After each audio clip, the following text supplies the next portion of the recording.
மனமொரு மூன்றின் மயக்கமறுத்து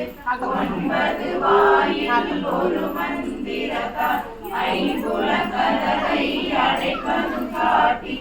ஆரா